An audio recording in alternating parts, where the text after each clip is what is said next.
Good morning, everyone. All hail the Queen. The Queen of England is meeting with some of the survivors of the Virginia Tech massacre next week. She's also scheduled to meet with the governor there, Tim Kaine, in Richmond.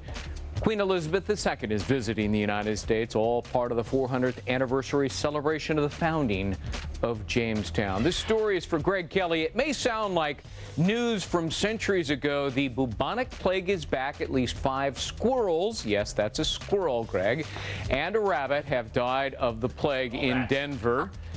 He called it a rat with a bushy tail. The Colorado Department of Health says it is unlikely humans, though, would get sick, but nevertheless, warning people be extra cautious. And this is a real whale of a tale. Cleaning a bass he'd caught with his family, a 12-year-old Kansas boy found what he thought was the fish's heart. Only after it hatched did he realize it was actually a turtle egg. That's right.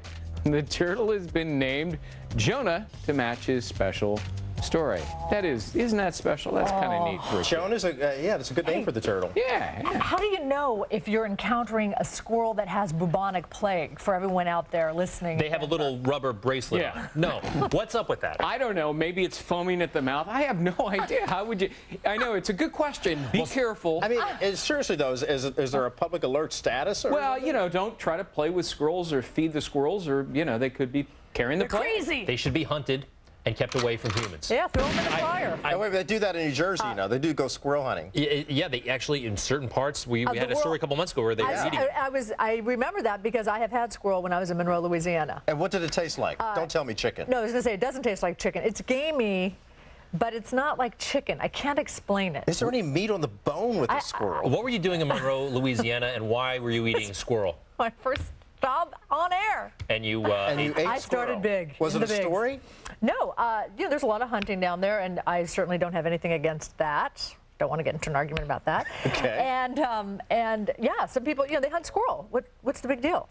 Throw it in the fryer. Okay, so you were The big working deal in is the it deep carries south. bubonic plague. You're in That's the Denver. big deal. Exactly. You were working in the Deep South. Greg has Yes, lived in the Deep South. yes. I've lived in the Deep South, and I must say that we all like the South. So does Senator Hillary Clinton, who, of course, is running for president.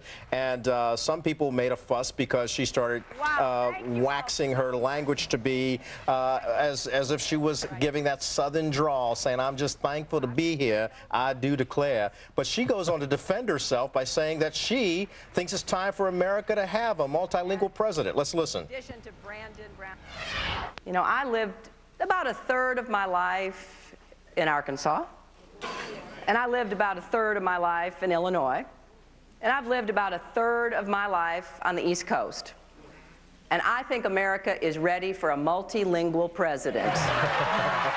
It is true that politicians before certain audiences modify their voice. We've seen Hillary do it, Barack Obama, we saw him recently do it. Even President Bush, he has a Southern twang, but he ratchets it up often in front of certain audiences. Yeah, he does. And what's wrong with that?